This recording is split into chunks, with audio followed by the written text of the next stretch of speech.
Shiva uncle, ಬಾಗ್ಲು ತೆಗೀರಿ uncle. ನಾನು ತೆಗಿಯಲ್ಲ. ಯಜಮಾನ್ರೆ, ನೀವ್ ಹೀಗಿದ್ರೆ ಹೇಗ್ ಯಜಮಾನ್ರೆ? ನೀವು ಕಲ್ಯಾಣಿ ಬಗ್ಗೆ ಯೋಚನೆ ಮಾಡೋ ತರ ಕಲ್ಯಾಣಿನೂ ನಿಮ್ ಬಗ್ಗೆ ಯೋಚನೆ ಮಾಡ್ತಿರ್ತಾರಲ್ವಾ? ಅಳ್ತಾ ಇದೀಯಾ? ನೀವು ತಿನ್ಬೇಕು, ಸರಿಯಾದ ಸಮಯಕ್ಕೆ ಔಷಧಿ ತಗೋಬೇಕಲ್ವಾ? ನೀವ್ ತಿಂದಿಲ್ಲ ಅಂದ್ರೆ ಅಲ್ಲಿ ಕಲ್ಯಾಣಿ ತಿಂತಾಳ ಹೇಳಿ? ಹಾ ಅಮ್ಮ, ನನ್ ಕಲ್ಯಾಣಿ ತಿನ್ಬೇಕಲ್ಲ. ಹೌದು ಹೌದು ಶಿವ, ನನ್ ಕಲ್ಯಾಣಿ ಹಸುನ ತಡ್ಕೊಳಲ್ಲ. ನಿನ್ಗೋಸ್ಕರ ಬಾಗಿಲು ತೆಗಿತೀನಿ. ನಾನು ಬಾಗಿಲು ತೆಗಿತೀನಿ. ನಡಿಯಮ್ಮ, ಬಾಗಿಲು ತೆಗಿತಾನಂತೆ.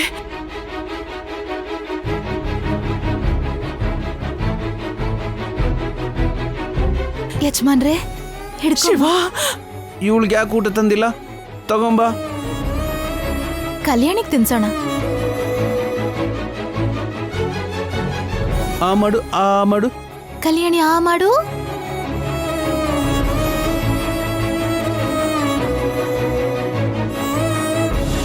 ಯಜಮಾನ್ರೆ, ತಿನ್ನಿ.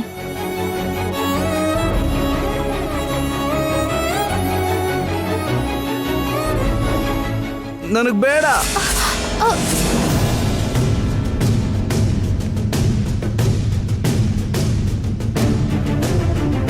ನೀನ್ ನನ್ನ ಹತ್ರ ಮಾತಾಡ್ಬೇಡ. ನೀನ್ ಲೇಟಾಗಿ ಬಂದಿಯಲ್ಲ, ನಿನಗೂ ನನಗೂ ಕಟ್ಟಿಫ್ ಕಟ್ಟಿಫ್ ಕಟ್ಟಿಫ್.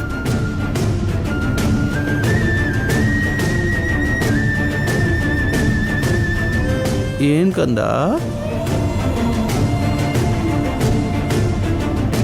ಯಜಮಾನ್ರೆ, ಕಲ್ಯಾಣಿ ಬರೋವರೆಗೂ ನಾನು ಇಲ್ಲೇ ಇರ್ತೀನಿ.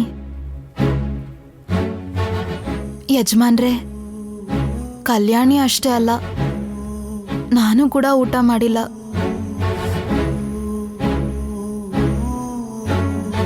ನೀವೇನಾದ್ರೂ ತಿಂದಿಲ್ಲ ಅಂದ್ರೆ ನಾನೊಂದ್ ತೊಟ್ಟು ನೀರು ಕೂಡ ಕುಡಿಯೋದಿಲ್ಲ.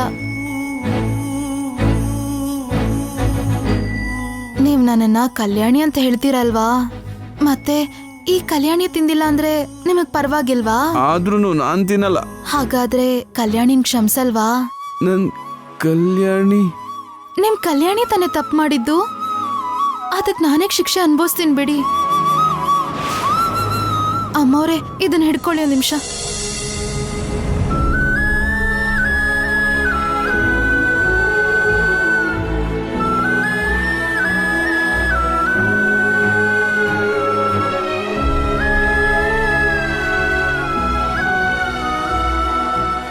ಅಮ್ಮ ಕಾವೇರಿ, ಬೇಡ ಬೇಡ ಬೇಡ ಬೇಡ, ನಾನು ತಿಂತೀನಿ.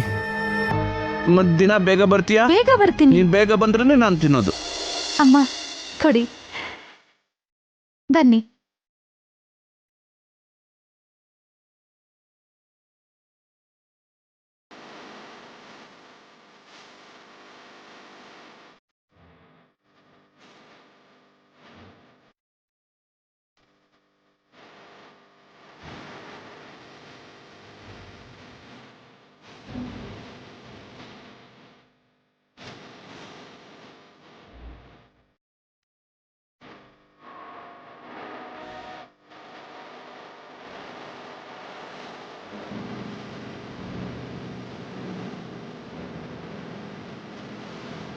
ಯಜಮಾನ್ರೆ, ನನ್ ಕೆಲ್ಸ ಎಲ್ಲ ಮುಗಿಸ್ಕೊಂಡು ಪ್ರತಿದಿನ ಇಲ್ಲಿಗೆ ಬಂದ್ಬಿಡ್ತೀನಿ. ಮತ್ ಬೇಗ ಬರ್ಬೇಕು ನೀನು. ಬೇಗನೆ ಬರ್ತೀನಿ. ಹಾ, ನಿಮಗ್ ಬೇಜಾರಾಗೋ ಹಾಗೆ ನಡ್ಕೊಳಲ್ಲ.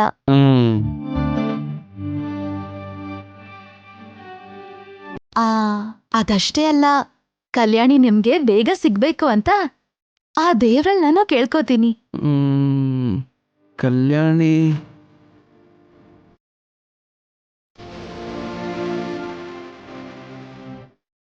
ಅಮ್ಮವ್ರೆ, ಟ್ಯಾಬ್ಲೆಟ್. ಯಜಮಾನ್ರೆ, ಟ್ಯಾಬ್ಲೆಟ್ ತಗೊಳ್ಳಿ.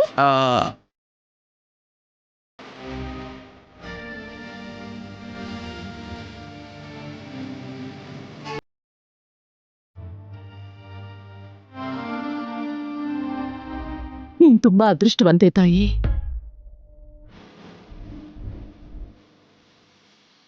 ರಾಜಮಾತೆ, ನಾನು ಫ್ರೆಶ್ ಆಗಿ ಬರ್ತೀನಿ. ಸರಿನಪ್ಪ.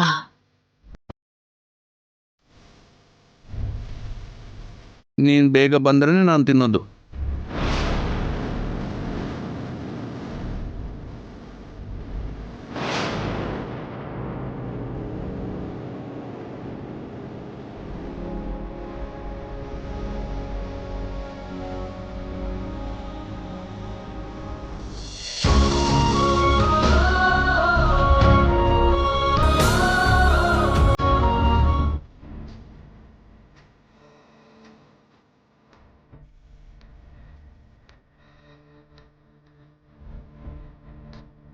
ಕಾಫಿ ತಗೊಳ್ಳಿ.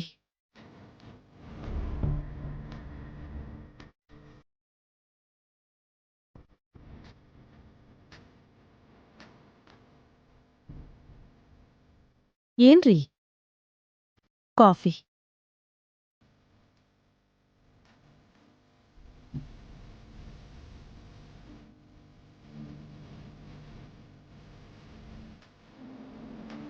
ನೀವು ಕೇಸ್ ತಗೊಳಕ್ಕೂ ಮುಂಚೆ ಡಾಕ್ಯುಮೆಂಟ್ಸ್ ಚೆಕ್ ಮಾಡೋದನ್ನ ನೋಡಿದ್ದೆ. ಕೇಸ್ ತಗೊಂಡ್ಮೇಲೆ ಡಾಕ್ಯುಮೆಂಟ್ಸ್ ಚೆಕ್ ಮಾಡೋದನ್ನ ಮೊದಲನೇ ಸಲ ನೋಡ್ತಿದ್ದೀನಿ. ಏನ್ರಿ ಇದು ಹೊಸದಾಗಿ?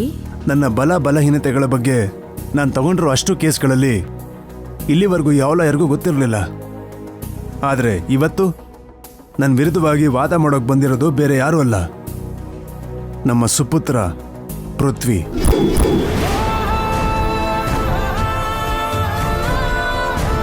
ಇದೇನ್ರಿ? ಅವನ್ಯಾಕ್ ನನ್ನ ಹತ್ರ ಒಂದ್ ಮಾತು ಹೇಳಿಲ್ಲ? ಕೋರ್ಟಲ್ಲಿ ಅವನ ನೋಡೋವರೆಗೂ ನನಗೂ ಗೊತ್ತಿರಲಿಲ್ಲ ಲಕ್ಷ್ಮಿ. ನನಗೂ ಈ ವಿಷಯ ಗೊತ್ತಿದ್ದಿದ್ರೆ ನಾನು ಕೋರ್ಟಿಗೆ ಬರ್ತಿದ್ನಾ? ನಮ್ ಪೃಥ್ವಿ ಲಾಯರ್ ಆಗಿ ಹೇಗ್ ವಾದಿಸ್ತಾನೆ ಅಂತ ನೋಡ್ಬೋದಿತ್ತು. ನೀನು ಬರ್ದಿರೋದೇ ಒಳ್ಳೇದು ಲಕ್ಷ್ಮಿ. ಅದೇನ್ರಿ ಹಾಗಂತಿದ್ದೀರಾ? ಯಾವ ತಾಯಿ ಆದರೂ ತನ್ನ ಮಗ ಗೆಲ್ಲಿ ಅಂತ ಕೋರ್ಕೋತಾರೆ.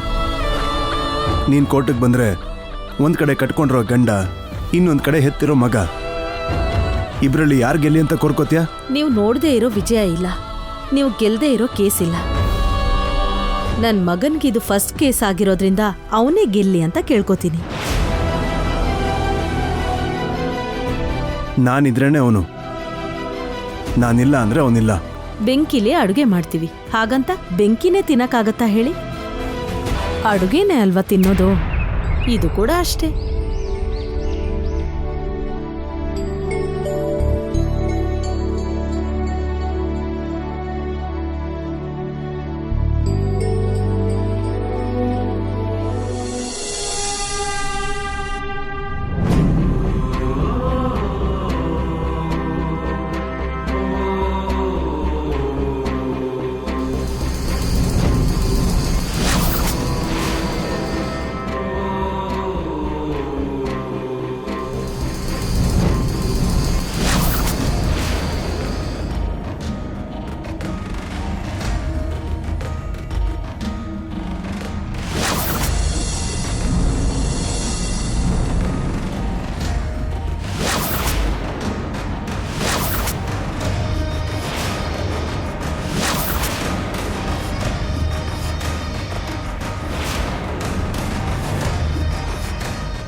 ಅಮ್ಮ, ಅಮ್ಮ,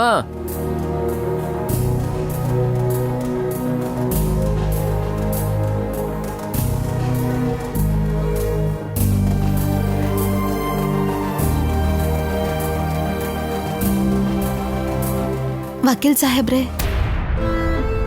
ಕಾವೇರಿ ಬನ್ನಿ ಕೂತ್ಕೊಳ್ಳಿ. ಪರವಾಗಿಲ್ಲ ಸಾಹೇಬ್ರೆ. ಹೇಳ್ ಕಾವೇರಿ. ಕೇಸ್ ಬಗ್ಗೆ ಮಾತಾಡೋಣ ಅಂತ ನಾವಿಲ್ಲಿಗೆ ಬಂದ್ವಿ. ನೀವು ಭಯ ಪಡೋ ಯಾವ ಅವಶ್ಯಕತೆನೂ ಇಲ್ಲ. 100% ಈ ಕೇಸ್ ನಾವೇ ಗೆಲ್ಲೋದು. ಏನೋ ಪೃಥ್ವಿ, ಫಸ್ಟ್ ಕೇಸೇ ಚೆನ್ನಾಗ್ ವಾದ ಮಾಡಿದ್ಯಂತೆ?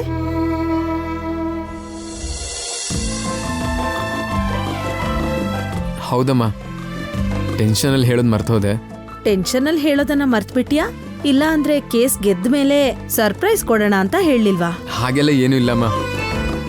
ನಿಮಗೆ ಗೊತ್ತಲ್ವಾ, ನಾನು ಲಾ ಓದಿದ್ದು ಕೇಸ್ನ ಗೆದ್ದು ಸಂಭ್ರಮಿಸೋದಕ್ಕಲ್ಲ, ನ್ಯಾಯದ ಪರವಾಗಿ ಹೋರಾಡಬೇಕು ಅಂತ.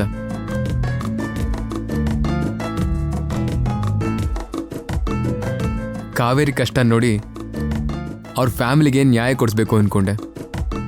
ಅದಕ್ಕೆ ಈ ಕೇಸ್ ಟೇಕ್ ಆಫ್ ಮಾಡಿದ್ದು. ಕಾವೇರಿ ನನ್ಗಿಷ್ಟ ಇಲ್ದೇ ಇರ್ಬೋದು, ಆದ್ರೆ ಇವನ್ ವಾದಿಸ್ತಿರೋ ಮೊದಲನೇ ಕೇಸ್ ಆಗಿರೋದ್ರಿಂದ ನಾನು ಸುಮ್ಮನೆ ಇರ್ಬೇಕು. Kaveri, tea or coffee? ಏನು ಬೇಡ ಸಾಹೇಬ್ರೆ. ಪರವಾಗಿಲ್ಲ, ಹೇಳಿ. ಪರವಾಗಿಲ್ಲ, ಬೇಡ ಸಾಹೇಬ್ರೆ. ಇದೆಲ್ಲ ನಿನಗೆ ಯಾಕೆ ಪೃಥ್ವಿ? ಆ ಲ್ಯಾಂಡ್ ಡಾಕ್ಯುಮೆಂಟ್ಸ್ ಎಲ್ಲ ಅವ್ರ ಹೆಸರಲ್ಲಿ ಕರೆಕ್ಟಾಗೇ ಇದೆ.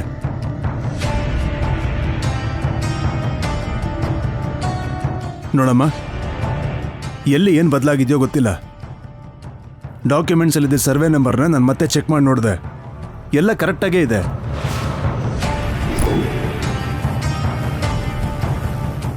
ಕೋರ್ಟಲ್ಲಿ ನೀವು ತಪ್ಪು ಮಾಡಿದ್ದೀರ ಅಂತ ಸಾಬೀತಾಗುತ್ತೆ ಹೊರತು ಬೇರೆ ಏನೂ ಆಗಲ್ಲ.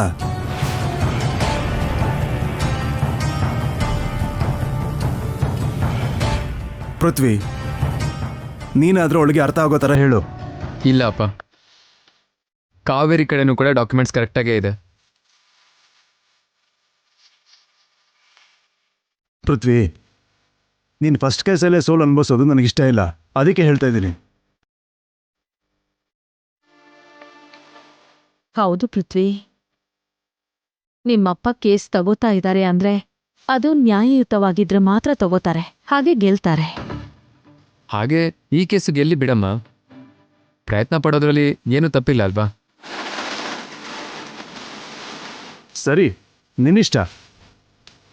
ನನ್ನ ಮಗನೇ ಅಪೋಸಿಟ್ ಇರೋದ್ರಿಂದ ಕೋರ್ಟಲ್ಲಿ ವಾದ ಮಾಡೋದಕ್ಕೆ ನನಗೂ ಒಂಥರ ಸವಾಲಾಗೇ ಇರುತ್ತೆ. ಸರಿ, ನೋಡೋಣ.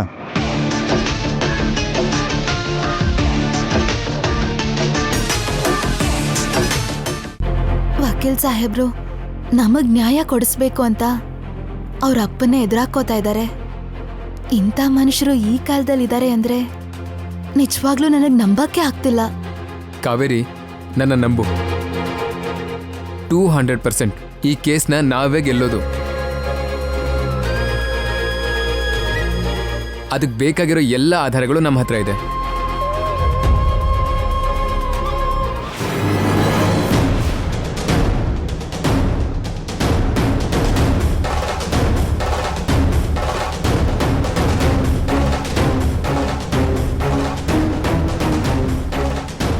ಸರಿ ವಕೀಲ್ ಸಾಹೇಬ್ರೆ, ನಾವಿನ್ ಹೊರಡ್ತೀವಿ. ಸರಿ ಕಾವೇರಿ.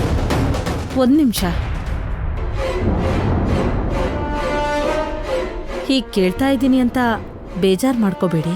ಅವತ್ತು ದೇವಸ್ಥಾನದಲ್ಲಿ ಕುಂಕುಮ ಹಚ್ಕೊಳ್ಳೋ ಅದೃಷ್ಟ ಇಲ್ಲ ಅಂತ ಹೇಳಿದ್ರಿ, ಮತ್ತೆ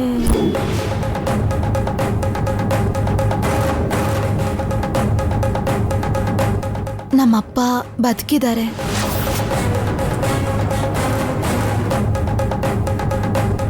ಆದ್ರೆ ಎಲ್ಲಿದ್ದಾರೋ ಯಾವಾಗ ಬರ್ತಾರೆ ಅಂತ ನಮಗ್ ಗೊತ್ತಿಲ್ಲ.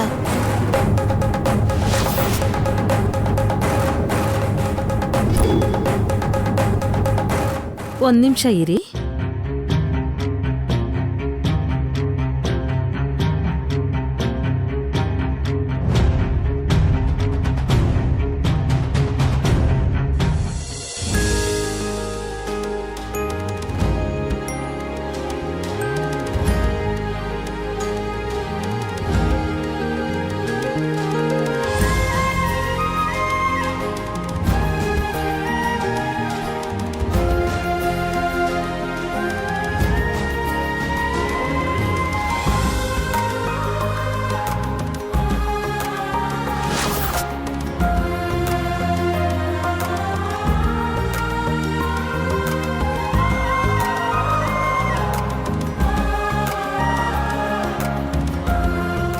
ಹೋಗ್ ಬರ್ತೀವಿ ಸರಿ. ಸಾಹೇಬ್ರೆ.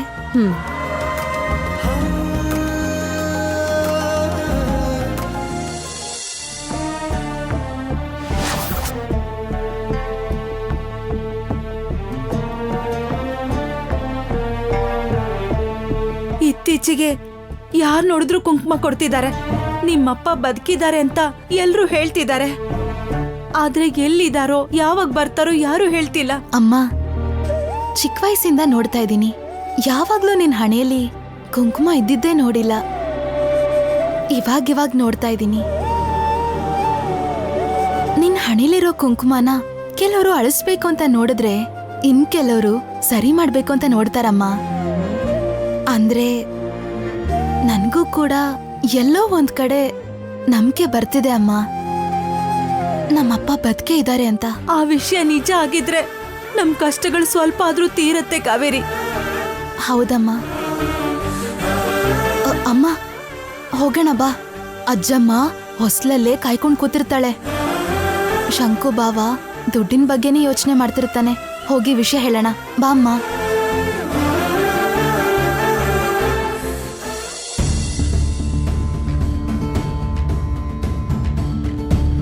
2 ದಿನದಲ್ಲಿ ನಾನು ದುಡ್ಡು ಕಟ್ಟದೇ ಇದ್ರೆ ಇಷ್ಟು ವರ್ಷ ನಾನು ಓದಿದ್ದು ವೇಸ್ಟ್ ಅಜ್ಜಿ. ಇವಾಗ್ಲಾದ್ರೂ ಏನಾದ್ರೂ ಒಂದು ಹೇಳಿದ್ರೆ ನಾನು ಹೆಂಗೋ ಸಾಯ್ತೀನಿ. ಏಯ್ ಅಂತ ಕೆಟ್ಟ ಮಾತೆಲ್ಲ ಯಾಕೋ? ಅವ್ರೇನಾದ್ರೂ ಮಾಡ್ಕೊಂಡು ಸಾಯ್ಲಿ, ನಿನಗ್ ಬೇಕಾಗಿರೋಷ್ಟು ದುಡ್ಡು ಅವ್ರು ವ್ಯವಸ್ಥೆ ಮಾಡ್ತಾರೆ ಬಿಡು. ಮಾಡ್ಲಿಲ್ಲ ಅಂದ್ರೆ ನಾನೇನು ಅವ್ರನ್ನ ಸುಮ್ಮನೆ ಬಿಟ್ಬಿಡ್ತೀನಾ?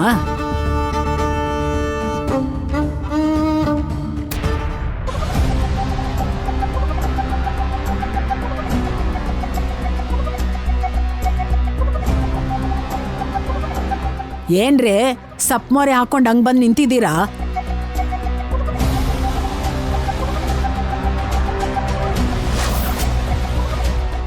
ಅತ್ತೆ ದುಡ್ಡು ತಗೊಂಬಂದ್ರ ಅತ್ತೆ?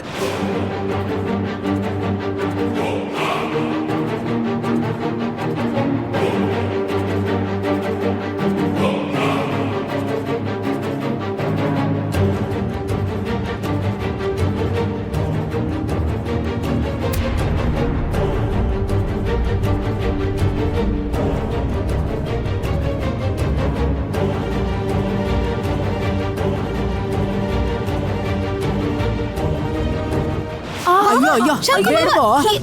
ಏನ್ ಮಾಡ್ತಿದ್ಯಾ ಬಾವಾ? ನಿಂಗೇನಾಗಿದೆ ಬಾವಾ? ಏನ್ ಮಾಡ್ತಿದ್ಯಾ?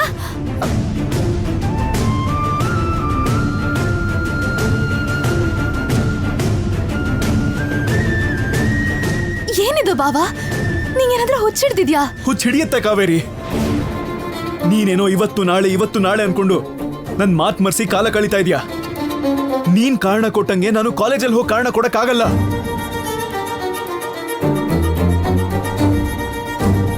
ನನ್ ಕೈಲಾಗಲ್ಲ ಕಾವೇರಿ. ನಿಮಗ್ ತೊಂದರೆ ಕೊಡೋದು ನನಗಿಷ್ಟ ಇಲ್ಲ, ಹಾಗೆ ದುಡ್ಡಿಲ್ದೆ ಹೋಗೋದು ನನಗಿಷ್ಟ ಇಲ್ಲ. ಇದನ್ನೆಲ್ಲ ಬಿಟ್ಬಿಟ್ಟು ಇಲ್ಲೇ ಏನಾದ್ರೂ ಕೆಲಸ ಹುಡ್ಕೋತೀನಿ. ಬಾವಾ, ನಾವು ನಮ್ ಕೇಸಲ್ಲಿ ಸೋಲೋದಿಲ್ಲ. ನಮ್ ಜಮೀನು ನಮ್ಗೆ ಸೇರತ್ತೆ. ಅದೇನಂದ್ರೆ 1-2 ದಿನ ಸಮಯ ಹಿಡಿಬೋದು. ಕೇಸ್ ಗೆದ್ಬಿಟ್ರೆ ಅವತ್ತೇ ನಾನು ನಿನ್ಗೆ ದುಡ್ಡಿನ ವ್ಯವಸ್ಥೆ ಎಲ್ಲ ಮಾಡ್ಕೊಟ್ಬಿಡ್ತೀನಿ. ನೀನ್ ಹೋಗಿ ಓದ್ಕೋ ಬಾವಾ. ದಯವಿಟ್ಟು ನನ್ನನ್ನು ಅರ್ಥ ಮಾಡ್ಕೋ ಬಾವಾ. ಸರಿ. ಶಂಕು, ಶಂಕು, ಪೆಟ್ಟಿಗೆಯಲ್ಲಿ ಚಿನ್ನದ ಸರ ಇತ್ತು.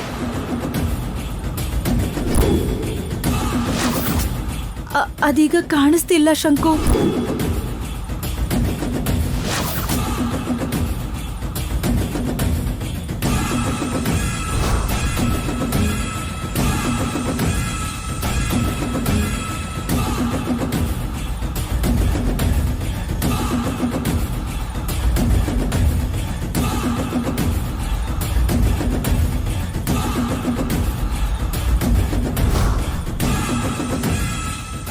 ಅದಿದ್ದಿದ್ರೆ ನೀನ್ ಓದಿಗೆ ಸ್ವಲ್ಪ ಸಹಾಯ ಆಗ್ತಿತ್ತು.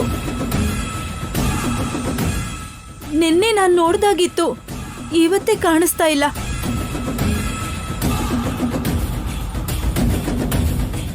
ನೀನೇನಾದ್ರೂ ಚೆನ್ನಾಗಿದೆ ಅತ್ತೆ, ತುಂಬಾ ಚೆನ್ನಾಗಿದೆ. ನನ್ ಮೇಲೆ ಯಾವ್ದಾದ್ರು ಅಪವಾದ ಹೊರಿಸಿ ಕಳ್ಳನ್ ಪಟ್ಟ ಕಟ್ಬೇಕು ಅಂತ ಮಾತಾಡ್ಕೊಂಡ್ ಬಂದ್ರ ಅಮ್ಮ ಮಗಳು? ಇಲ್ಲ ಶಂಕು. ಅಮ್ಮ, ಏನ್ ಮಾತಾಡ್ತಿದ್ಯಮ್ಮ? ಇವಳೇನ್ ಹೇಳ್ತಿದ್ದಾಳೆ ಅಂತ ನಿಂಗೆ ಅರ್ಥ ಆಗ್ತಿಲ್ವಾ? ಇವಳ ಹತ್ರ ಇದ್ದಿದ್ ಬಂಗಾರನ ಇವನ್ ಕದ್ದಿದ್ದಾನೆ ಅಂತ ಹೇಳ್ತಿದ್ದಾಳೆ ಇವಳು. ಹಾಗಲ್ಲ ಅತ್ತೆ. ನನಗ್ ಗೊತ್ತಿಲ್ದಿರ ಬಂಗಾರ ಇವಳ ಹತ್ರ ಯಾವ್ದು? ಯಾರಿಗೂ ಗೊತ್ತಿಲ್ದಿರ ಬಂಗಾರ ಹೆಂಗ್ ಕಾಣೆ ಆಯ್ತೋ ಅದು ಶಂಕರನೇ ಕದ್ದಿದ್ದು ಅಂತ ಹೇಳ್ತಿದ್ದಾಳೆ. ಅಯ್ಯೋ, ನಿನ್ ನಾಟಕ ತುಂಬಾ ಚೆನ್ನಾಗಿದೆ. ಇವರು ನನಗೆ 2 ಲಕ್ಷ ಕೊಡ್ಬೇಕಾಗುತ್ತಲ್ಲ ಅಂತ ನನಗೆ ಕಳ್ಳ ಅನ್ನೋ ಪಟ್ಟ ಕಟ್ಟಿದ್ದಾರೆ. ಇನ್ನೊಂದು ಕ್ಷಣನೂ ಈ ಮನೇಲಿ ಇರಲ್ಲ ನಾನು. ಅದ್ ಹಾಗಲ್ಲ ಶಂಕು. ಶಂಕರು ಇರೋ, ಅದ್ ಹಾಗಲ್ವೋ ಶಂಕರು? ಏನಮ್ಮ, ಅಷ್ಟಕ್ಕೂ ಚಿನ್ನದ ಸರ ಯಾವುದು? ಅದನ್ನ ಶಂಕು ಭಾವ ತಗೊಳ್ಳೋದು ಅಂದ್ರೆ ಏನು? ನಿನಗೂ ನನ್ ಮೇಲೆ ನಂಬಿಕೆ ಇಲ್ವಾ ಕಾವೇರಿ? ಅಮ್ಮ, ನಾನು ಅನುಮಾನ ಪಡ್ತಿಲ್ಲ ಅಮ್ಮ. ವಿಷಯ ಏನು ಅಂತ ಕೇಳ್ತಿದ್ದೀನಿ. ಹೇಳಮ್ಮ, ಆ ಸರ ಯಾರ್ದು?